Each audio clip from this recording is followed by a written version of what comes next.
Hello and welcome friends. આજે આપણે વીર અણહિલ ભરવાડની શૌર્ય કથા જોઈશું। આ વિડીયો વિપુલભાઈ ભરવાડના માર્ગદર્શન હેઠળ બનાવવામાં આવ્યો છે। મદ્રાસ જામી હતી। ભરૂચ પ્રદેશની હરિયાળી ધરતી પર ભરવાડ ગોપાલકો પોતાના નિશાળમાં સંતોષભરી નીંદણ માણી રહ્યા હતા। ત્યાં અચાનક રાડ પડી। દોડો દોડો દીપડો ગાયોના વાડામાં પડ્યો। સૌ ઝબકીને જાગ્યા, ડાંગો લઈ દોડ્યા। એમાં એ દીપડો વાડ ઠેકી એક વાછડી ઉપાડી ભાગ્યો। સૌએ જોયો, એ જાય કરતા બધા ભરવાડ વનરાજીમાં પહોંચી જાય છે। એમાં ગોતવો મુશ્કેલ હતો દીપડાને, ગમે તેમ એને પૂરો કરવો જ પડે, નહીતર તો રોજ પશુને રંજાડશે। સૌએ હા ભરી। સૌ ડાંગો, કટાર, ભાલા લઈને દીપડા પાછળ દોડતા જતા હતા। વનનું અંદર વધતું જતું હતું ત્યાં તો દીપડાનો અવાજ સંભળાયો। ઘેરો ઘૂઘવાટો થયો અને દીપડો જમીન પર પટકાયો અને એનું મારણ વાછડી એક બાજુ પડી હતી।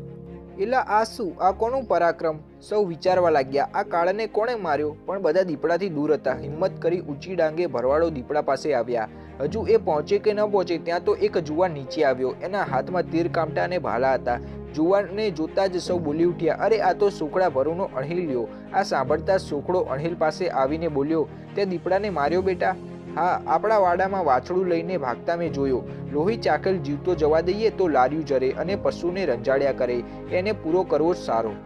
બધા ભરુઓ બોલી ઉઠ્યા, સાબાસ જુવાન, તે તો એકલે અમારા નેહડાનું નાક રાખ્યું। આ ઉંમરે અમારા નેહડાનો વીર કહેવાય તું। બધાએ કહ્યું, અમે તારું નસીબ ઉજળું ભાખીએ છીએ। સોખડાએ કહ્યું, ભાઈઓ તમારા આશીર્વાદ ફળો। બધા નેહડા પડી જવા લાગ્યા। અણહિલના આ પરાક્રમને બિરદાવવા નેહડામાં ખીર રોટલાનું જમણ રાખ્યું। આજુબાજુના નેહડાના નાતવાળાને પણ આમંત્રણ અપાયું। આમાં જુવાનોના જૂથ પણ હતા। અણહિલનું ખડતલ બદન સૌનું આકર્ષણ બની ગયું।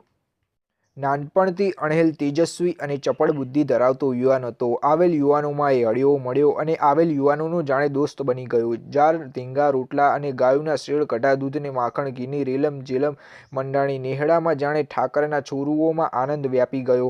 અણહિલે એક જૂથ બનાવ્યું। એમાં તીર, ભાલા, તલવાર, છરાને એ સમયના શસ્ત્રો અને કુસ્તીના દાવોની તાલીમ આપવા માંડી। અણહિલનું આ કાર્ય વૃદ્ધો પણ વખાણતા અને યુવાનો સાંજે આ કાર્યમાં લાગી જતા।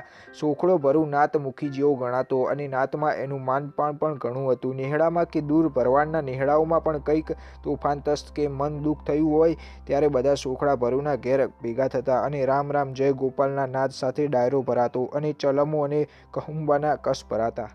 આનંદથી સોખડો વાત સાંભળતો અને સોખડો ભરૂ જે ન્યાય કરે તે કબૂલ રાખતા ભરવાડ।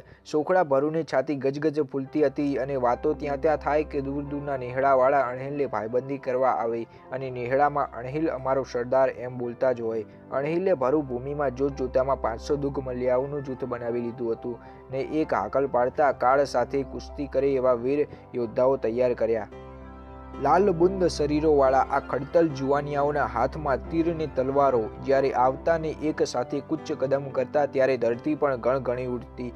અત્યારે એમને કોઈ દુશ્મન ન હતો અને હોય અને જાગે તોય એમને જોઈને દુશ્મનની છાતી જરૂર બેસી જાય। નેહડા હવે નિશ્ચિત બન્યા હતા। અણહિલના આ પ્રયત્નથી જે નેહડાઓમાં ભળેલા એ શક્તિશાળી બનતા જતા હતા। આથી આ ભરૂ પ્રદેશમાં બીજા નેસડાઓને પણ દ્વેષ જેવું લાગતું હતું। પણ છબકલા કરવા છતાં અણહિલે એવી સેવ પાડી હતી કે ઉપજવા કે જુવાનિયાઓ સફળ થવા દેતા ન હતા। ભરૂ પ્રદેશ વિશાળ હતો, સાથે સાથે રસાળ પણ। એની ધરતીની ચોફેર પથરાયેલ લીલી હરિયાળી એ જાણે લીલવણો ગાલીચો પાથર્યો એમ લાગતું। ભરૂ પ્રદેશની વસંતમાં એવી ખીલી ઉઠતી કે પશુ અને પશુપાલકોના હૈયા આનંદ મસ્ત બની જતા। આજુબાજુ આવેલ નાના નાના ડુંગરો જાણે લીલવણી જોગંદરો સમાધિમાં બેઠા હોય એવું લાગતું। 1350 વર્ષ પહેલાનો આ જમાનો હતો। ભારત એક રાષ્ટ્ર ન હતું, પણ જેના બાવળમાં જેટલું બળ હોય એટલી નાની મોટી જમીન મેળવી ઠકરાતો સ્થાપતા અને રાજ્ય ચલાવતા। આ ભરૂ પ્રદેશ પર પશુપાલકો જ નેસ બાંધી રહેતા હતા। આમ ભરૂ પ્રદેશ ખૂબ રસાળ અને ઠાકરની દયાથી ખૂબ માગ્યા મેં વરસતા। કુદરતના 4 હાથ હતા ભરૂ પ્રદેશ પર। એક રાતનો સમય હતો। નિશાળમાં શાંતિથી નીંદર ખેંચી રહ્યા હતા અને યુવાનો વાડાની ચોકી કરી રહ્યા હતા।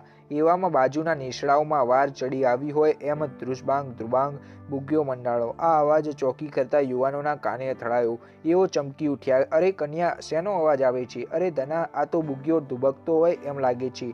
નક્કી આપણા જૂથના દૂર આવેલ નેહડા પર કોક વાર ચડી આવ્યું લાગે છે। જા જટ સરદાર અણહિલને ખબર આપ। એ યુવાન હા હાકલ પાડતા જ સોખડા ભરૂના ઘરે ભણે ગયો ને સાદ કર્યો, અરે અણહિલ જાગે છે કે નહીં? આ સાંભળતા જ અણહિલ સાફાળો બેઠો થઈ ગયો। કેમ કાનિયા, શું છે? આ શું વાગે છે? સાંભળો। કાનિયાએ કીધું, જલ્દી કર, બધા તૈયાર થાવ, હું હમણાં જ રણસીંગું ફૂંકું છું। ઢોલીને કહે બુગ્યાને તાલે તાલ દે। ઢોલીનો ઢોલ સાંભળતા જ યુવાનોના ટોળા આવવા લાગ્યા. હાથમાં ડાંગો, કવે, તીર, કામઠાને, કેડે, તલવારો, ભાલાને ખંજરો ભેટમાં ખોસેલા હતા. અણહિલ સજ્જ થઈને આવી ગયો અને એ સૌથી મોખરે રહ્યો ને બોલ્યો, દોસ્તો, આપણું પાણી બતાવવાનો સમય આવી ગયો છે. તમારી વીરતા અને મર્યાદાની પરીક્ષા આજે થશે. પારોઠના પગલાં ભરી રખે કોઈ મૂછનું પાણી ન લજાવતા. યુવાનોનો નાદ આવ્યો, અરે વીર દોસ્ત, તે અમને સામી છાતીએ મરવાનું શીખવ્યું છે. પારોઠના પગલાં ભરવાને બદલે મેદાનમાં મરી ખૂટવાનું અમે વધુ ઈચ્છીએ છીએ. શાબાશ દોસ્તો, હું તમારી સાથે જ છું. જીવશું તો સાથે જ જીવશું અને મરશું તો સાથે જ મરશું. એક કવિએ સરસ લખ્યું છે કે સૌ સાથ લડશો પછી રડશે કોણ કોઈને કારણે. હરખાવ પ્રિયજન ગાઓ ગુણીજન દાવ દુશ્મન થરથરે. આપણે જરૂર દુશ્મનો દાવ ઊંધો પાડીશું. અણહિલ જુસ્સાથી બોલ્યો. નેસડાઓ જ્યાં જ્યાં હતા ત્યાંથી 20-25 માઇલ દૂર એક ડકરાત આવેલ હતી. એ રાજપૂત રાજા માનસિંહની આંખોમાં આવો ભરૂનો રસાળ પ્રદેશ કાયમ ખટકતો કરતો. પોતાના રાજ્યમાં ભેળવી સમૃદ્ધ કરવા માંગતો હતો, પણ નેસડાના જોરાવર યુવાનો નડતરરૂપ હતા. એણે નેસના વૃદ્ધો સાથે પણ મંત્રણાઓ કરી હતી, પણ નેસડાના ભરવાડ ભોળવાય એમ ન હતા. આથી માનસિંહના સૈન્ય દ્વારા ભરૂ વિસ્તારના સાંપટમાં લેવા ઈચ્છતો હતો. એ બહાનું મળી ગયું હતું કે એક ભરૂ યુવાન એના રાજ્યમાં દૂધ વેપાર અર્થે એના માણસનો ઝઘડો થયો અને ભરૂએ એને ખૂબ ફટકાર્યો. પેલો માનસિંહ ઠાકોર પાસે ફરિયાદે ગયો. ઠાકોરને બહાનું મળી ગયું. એણે સૈન્ય સાથે ભરૂ પ્રદેશ પર હુમલો કરવા કૂચ આદર કરી અને પહેલા નેહડાને કીધું, કાં તો શરણાઈ થાવ કાં તો લડત કરવો એવું કહણ મોકલાવ્યું. આ સંદેશો સાંભળતા જ ભરૂઓના નેહડાના મુખીએ મૂછે તાલ દેતા કહેવડાવ્યું, દરબાર, તમારી જો હુકુમી જવા દો.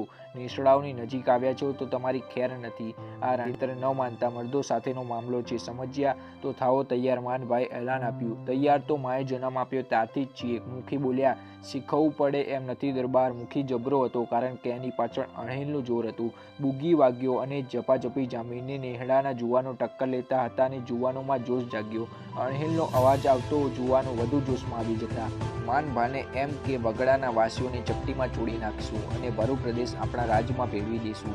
પણ આવતાની સાથે જ અણહિલે અને એના ભડવીર યુવાનોએ એના એવો પોંખ્યો કે એને ભાગતા ભો ભારે થઈ પડીને એવો ભાગ્યો કે પાછો વળીને જુએ જ નહીં. માનસિંહ ઠાકોરના આ પરાજયે અણહિલ અને અણહિલના સાથીઓની એવી સેહ પડી ગઈ કે ભરૂના નેહડાઓ સામે જોવાની કોઈની હિંમત કરતા નહીં. જય ઠાકર, જય ગોપાલ.